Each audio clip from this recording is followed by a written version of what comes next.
بسم اللہ الرحمن الرحیم۔ انواع الاعراب النحو الواضح جزء ثانی کا یہ چوتھا سبق ہے۔ انواع الاعراب، اعراب کی انواع۔ پچھلے سبق جو ہم نے چینل پہ اپلوڈ کر دیا تھا اس میں انواع البنا، بنا کی اقسام پڑھی تھی۔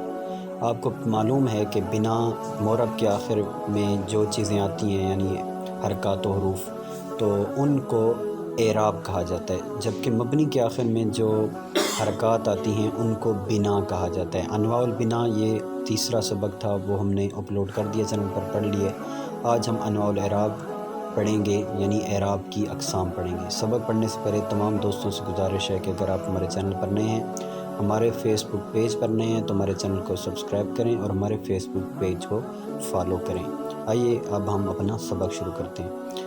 تو سب سے پہلے مثالیں ذکر کریں گے۔ مثالوں کے بعد ان کا طریقہ ہے کہ جو وہ بات کہنا چاہتے ہیں مثالوں کے اندر سے ہی اس کو شرح کریں گے، سمجھائیں گے، اور آخر میں اس بات کو، اس قاعدے کو اس مثال کے بعد اور شرح کے بعد ذکر کریں گے۔ پہلی مثال ہے الطائر یحوم۔ اب یحوم، حامہ یحوم سے اس کا معنی پیاسا ہونا بھی ہے اور منڈلانا، ارد گرد گھومنا بھی ہے اس کا معنی، تو دونوں معنی ہم کر سکتے ہیں۔ تو ہم یہاں ایک معنی کریں گے الطائر یحوم، پرندہ منڈلا رہا ہے، ارد گرد گھوم رہا ہے۔ الماء عذب، پانی میٹھا ہے۔ الحصان جامح، حصان یعنی گھوڑا، جامح معنی سرکش، گھوڑا سرکش ہے۔ اب یہاں آپ دوستو یہ کچھ کلمات ہوں گے جن پہ آپ نے غور کرنا ہے۔ الطائر اور الماء اور الحصان، ان تینوں کو آپ دیکھیں، یہاں پہ یہ تینوں مرفوع ہیں، ان کی حالت رفع بیان کی جا رہی ہے۔ چوتھی مثال میں ان کی، چوتھی، پانچویں اور چھٹی مثال میں ان تینوں کی حالت نصبی بیان کی جائے گی، جس صورت میں یعنی یہ منصوب ہوں گے، اور ساتویں، آٹھویں اور نویں مثال کے اندر اس کی جری حالت بیان کی جائے گی، جن میں یہ مجرور ہوں گے۔ تو چوتھی مثال ہم پڑھتے ہیں رأیت الطائر یحوم، میں نے پرندے کو دیکھا جو گھوم رہا تھا، منڈلا رہا تھا۔ نمبر 5 شربت الماء عذبا، میں نے پانی کو پیا، کون سا پانی؟ عذبا، جو میٹھا ہے۔ تو یہ پچھلی مثال میں یحوم اور عذبا یہ دونوں حال ہیں۔ الطائر ذوالحال کا یحوم حال ہے، اور الماء حال کا عذبا جو ہے یہ حال بن رہا ہے، عاذبا کی تاویل میں ہوگا، اور اگر اسی طرح برقرار رکھیں، تاویل نہ کریں، تو پھر یہ مبالغہ پہ معمول کیا جائے گا، جیسے عدل ہوتا ہے۔ چھٹی مثال زلل الفارس، زلل معنی ہوتا ہے قابو میں کر لینا، فارس گھڑ سوار، گھڑ سوار نے، فارس نے قابو میں کر لیا الحصانہ، کس کو؟ گھوڑے کو۔ ساتویں مثال، آٹھویں مثال، نویں مثال یہ حالت جری کی ہوگی۔ نظر تو میں نے دیکھا الی الطائر، پرندے کی طرف، یحوم جو منڈلا رہا تھا، آسمان میں گھوم رہا تھا۔ 8 یعیش السمک، مچھلی رہتی ہے، فی الماء پانی میں۔ نزل الفارس، فارس اترا، عن الحصان گھوڑے سے، گھڑ سوار اترا گھوڑے سے۔ یہ 9 مثالیں ہو گئی۔ اس مثال میں انہوں نے طائر، حصان اور الماء کی تینوں حالتوں کو بیان کیا۔ اس کے بعد ہے یہ 9 مثالیں، تو اس حساب سے اس کو 10ویں مثال ہونا چاہیے تھا، لیکن انہوں نے وہ 10، 11، 12 کے نمبر کو چھوڑ کے انہوں نے جو ہے وہ 1، 2، 3 نمبر سے اس کو بیان کیا ہے، تو یہ 2 قسمیں بن جائیں گی۔ پہلی قسم میں وہ 9 مثالیں آ گئیں، اور یہ بائیں سائڈ پہ یہ 9 مثالیں دوسری قسم بن جائیں گی، جس کی طرف یہ نیچے اشارہ بھی کریں گے۔ تو دوسری قسم کی پہلی مثال ہے یوقد علی المصباح، کہ علی نے جلایا مصباح، چراغ کو۔ تزحف، تزحف معنی آگے بڑھنا، تزحف الجنود، لشکر آگے بڑھا۔ اور توریکو، اورا کا یوریکو سے ہے، توریکو معنی پتے دینا، توریکو الاشجار، درخت نے پتے دیے۔ اب یہاں پہ آپ نے افعال جو ہیں یعنی فعلوں ہیں، ان کی آپ نے تینوں حالتوں کو غور کرنا ہے کہ یوقد، تزحف، توریکو، ان تینوں میں یہ فعل مرفوع ہیں۔ چوتھی مثال، پانچویں، چھٹی میں یہ منصوب ہوں گے، اور ساتویں، آٹھویں، نویں میں یہ مجزوم ہوں گے۔ چوتھی مثال لن یوقد علی المصباح، علی نے چراغ کو نہیں جلا، ہرگز علی چراغ نہیں جلائے گا۔ لن تزحف، نہیں آگے بڑھیں گے ہرگز، الجنود، لشکر۔ اور لن توریک الاشجار، ہرگز پتے نہیں دیں گے، الاشجار، درخت۔ اب ساتویں مثال حالت جزمی کی ہوگی انہی تینوں فعلوں کی۔ لم یوقد، نہیں جلایا، علی، علی نے، المصباح، چراغ کو۔ لم یزحف، نہیں آگے بڑھا، جندی، جندی کہتے ہیں لشکر کا ایک سپاہی، یعنی لشکری، لشکری آگے نہیں بڑھا۔ نمبر 9 لم تورک شجرۃ، درخت نے پتے نہیں دیے۔ اب ان پر بحث کرنی ہے انہوں نے، یعنی جو گفتگو انہوں نے کرنی ہے ان کے اوپر، وہ سمجھانا چاہیں گے، پہلے جو بیان کرنا ان کا مقصود ہوگا وہ اس گفتگو میں، اس بحث میں اس کو سمجھائیں گے۔ تو بحث کے اندر کہتے ہیں الطائر والماء والحصان، طائر، ماء اور حصان، کس میں؟ فی الامثلۃ القسم الاولی، قسم اول کے امثلہ میں۔ تو میں نے آپ کو عرض کیا تھا کہ جو دائیں سائڈ کی 9 مثالیں ہیں ان کو انہوں نے قسم اول کہا ہے۔ تو طائر، ماء اور حصان فی امثلۃ القسم الاولی، قسم اول کی امثلہ میں یہ بن جائیں گے موصوف سے کے مبتدا، کلُّ اسماء، یہ سارے کے سارے کیا ہیں؟ اسماء ہیں۔ واہیا، اور یہ فی الامثلۃ الثلاثۃ الاولیٰ، پہلی 3 مثالوں میں، منہ، ہو ضمیر کا مرجع قسم اول، قسم اول سے جو پہلی 3 مثالیں ہیں ان میں یہ کیا ہیں؟ مرفوعۃ، مرفوع ہیں، جیسے کہ میں نے آپ کو شروع میں بھی بتایا تھا، الطائر والماء والحصان، پہلی 3 قسموں میں کیا ہیں؟ مرفوع ہیں۔ اب مرفوع کیوں؟ مرفوع ہونے پر دلیل یہ ہے لأنہا مبتدآت، کیونکہ یہ سارے کے سارے پہلی 3 مثالوں میں کیا بن رہے ہیں؟ مبتدا بن رہے ہیں۔ الطائر مبتدا، الماء مبتدا، الحصان مبتدا، اور آگے والے ان کی خبریں ہیں، تو یہ مرفوع ہونے پہ دلیل دے رہے ہیں۔ والذی یدل علی رفعہ، اور جو چیز ان کے رفع پر دلالت کرتی ہے، ان کے اوپر رفع ہے نا، اب اس رفع پر جو چیز دلالت کرتی ہے، یہاں دلالت سے مراد ہے علامت، جو چیز علامت ہے ان کے رفع پر وہ کیا ہے؟ وجود الضمتی، وہ ہے ضمہ کا پایا جانا، فی آخری کل منہا، فی آخری کل منہا، ان میں سے ہر ایک کے آخر میں، ان میں سے ہر ایک کے آخر میں پایا جانا، یہ کس پر دلیل ہے؟ رفع پر دلیل ہے۔ رفع پر دلیل سے مراد یہاں علامت ہے۔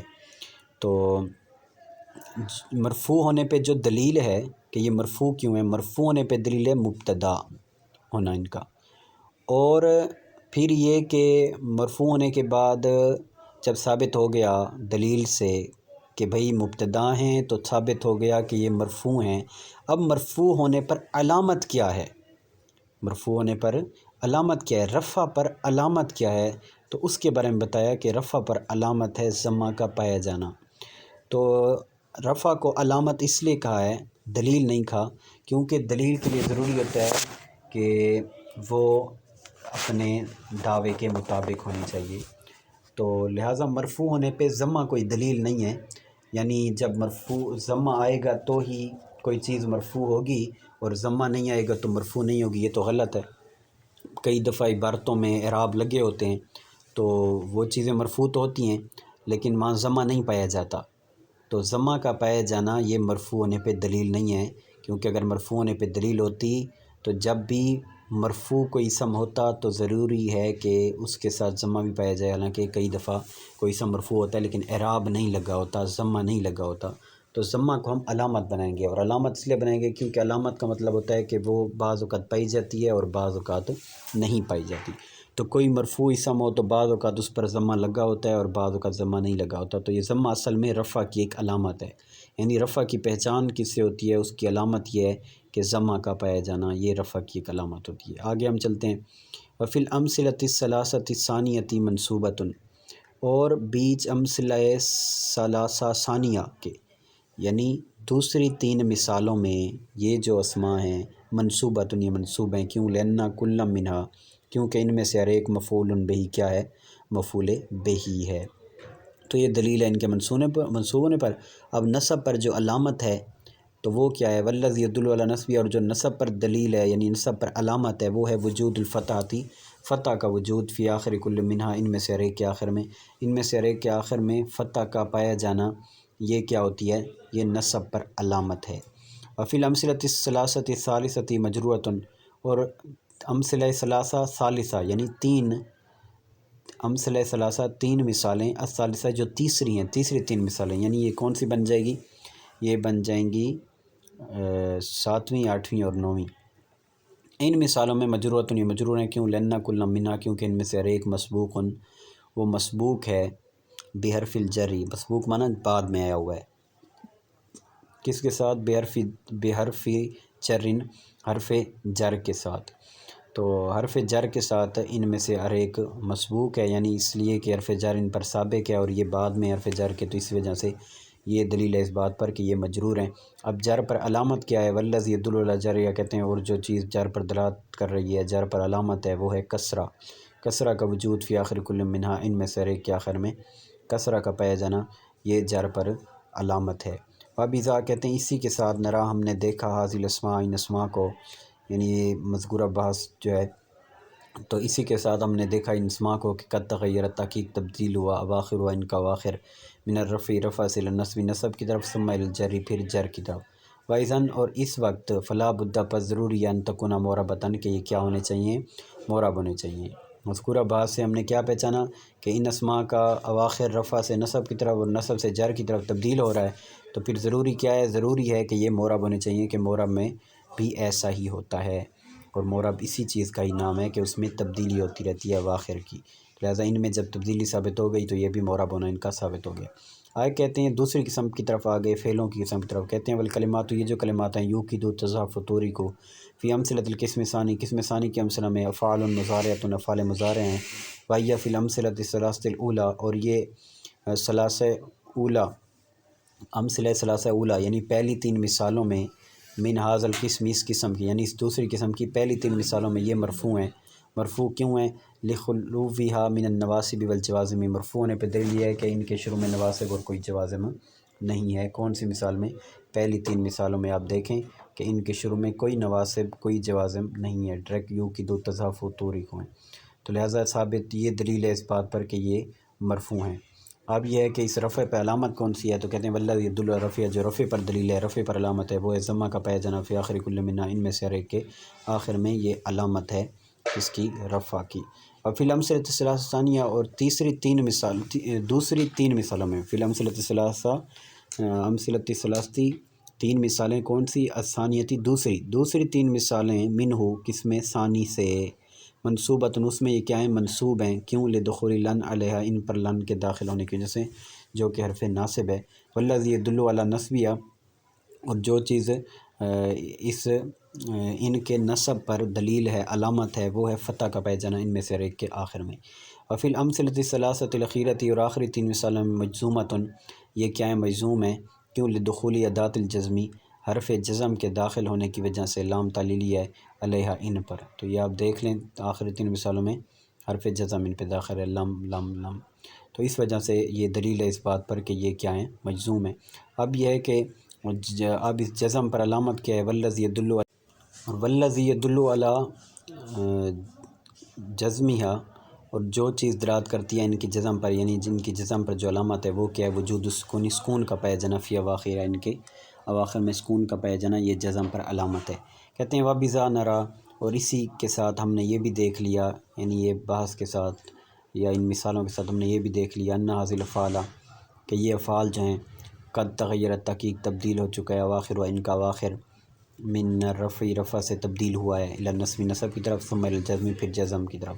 تو ہم نے اس بحث سے کیا دیکھا، وبذا، اس بحث سے ہم نے یہ دیکھا کہ یہ افعال ان کا اواخر تبدیل ہوا ہے، رفع سے نصب کی طرف پھر جزم کی طرف، وَإِذًا، اور جب ایسا ہے تو لا بد، ضروری ہے، ان تکونا موربتن، کہ یہ کیا ہوں، مورب ہوں، کیونکہ مورب کی بھی یہی تعریف ہوتی ہے، اور یہ تعریف یہاں پہ فٹ ہو رہی ہے، لہٰذا یہ مورب ہیں۔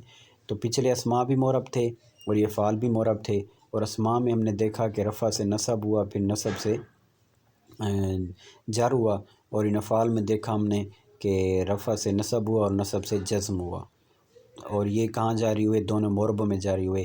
تو اس بات سے آپ خود اندازہ لگا لیں کہ مورب کے اعراب کی کتنی انواع بن رہی ہیں۔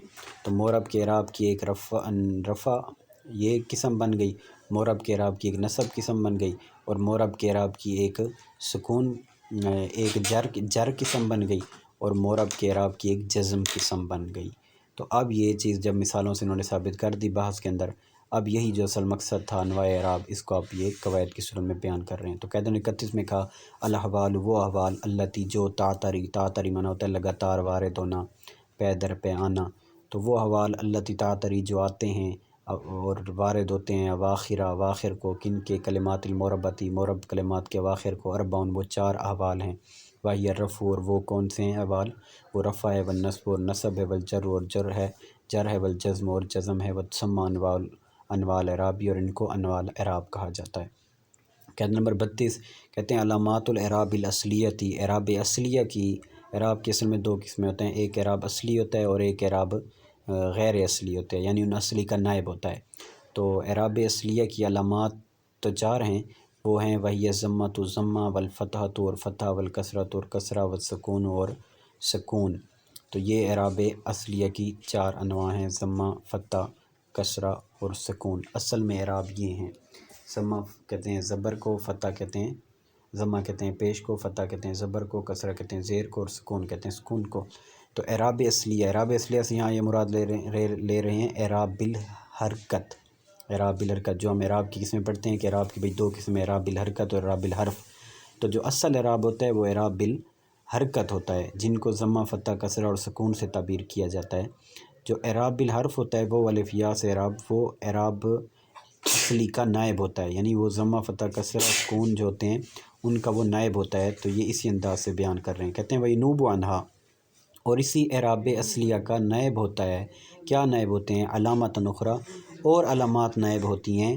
وہ اس سے مراد کیا ہے؟ وہ الف یا تذکرو جو ذکر کی جائیں گی فی موادیا اپنے مواد میں، وہ الف یا بھی ہیں اور نون بھی ہے۔ نون کہاں ہوتا ہے؟ فعل مضارع میں، کہ فعل مضارع بنون اعرابی کی جو حالت رفعی ہوتی ہے ثبوت نون سے آتی ہے، اور حالت نصبی اور جزمی جو ہوتی ہے وہ حذف نون سے آتی ہے۔